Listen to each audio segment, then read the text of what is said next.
C'est une question qu'on pose très souvent. L'univers en expansion, dans quoi grandit-il? Et particulièrement si on dit que l'univers est fini. Alors ça vient en fait de mauvaises images mentales que l'on se fait sur ce que peut être l'univers. Par définition, si on s'en tient à un seul univers, donc mettons de côté la question des multivers, une question intéressante mais indépendante, si on s'en tient à un seul univers, l'univers est en expansion. Alors maintenant, il y a des images venant de la vulgarisation qui souvent représentent cet univers en expansion sous la forme d'un ballon qui gonfle. Et là, ça introduit effectivement déjà une distorsion mentale. Parce que nous, on visualise intérieurement l'image d'un ballon qui gonfle dans quelque chose. Donc la question naturelle, monsieur, dans quoi gonfle votre univers en expansion? L'univers en expansion, il ne gonfle dans rien du tout. Parce que s'il gonflait dans quelque chose, ça veut dire qu'au-delà, ce serait déjà aussi de l'espace. Donc ça n'a aucun sens de pas aller en dehors de l'univers. Par construction, l'univers contient tous les points possibles et imaginables.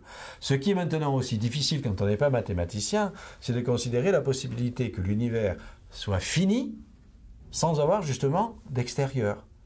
Pourquoi?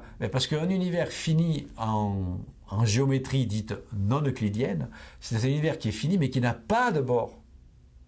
Contrairement aux objets de la nature que nous voyons, si vous prenez un objet fini, une bouteille, un objet, il est plongé dans l'espace tridimensionnel, il a une surface, donc il a un bord. Et bien en fait, on peut construire de façon parfaitement cohérente des modèles d'univers qui sont finis, qui n'ont pas de bord, et donc qui ne sont plongés dans rien du tout. Alors, donc ils sont finis de l'intérieur. Prenez une fusée, pour s'apercevoir qu'un univers est fini, par exemple. Comment on fait? On prend une fusée, c'est une expérience de pensée, on n'est pas capable de la réaliser maintenant, mais on l'a fait par la pensée. Prenez une fusée, vous allez droit devant vous, en ligne droite, tout le temps, tout le temps, tout le temps.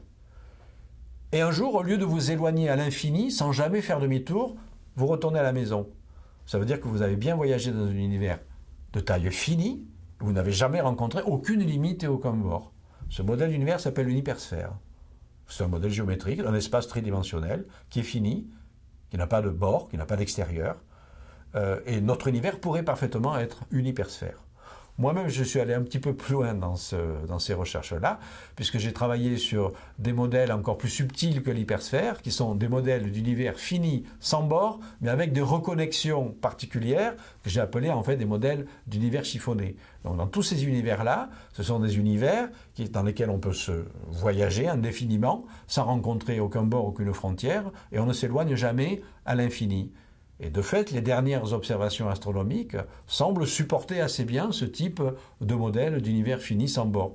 Je le répète, ces univers sont bel et bien en expansion. Ils obéissent tout à fait aux lois des modèles du Big Bang. Mais ils sont en expansion dans rien du tout. Ils sont intrinsèquement en expansion. Vus de l'intérieur, on voit que les points différents de cet espace-là se séparent au cours du temps.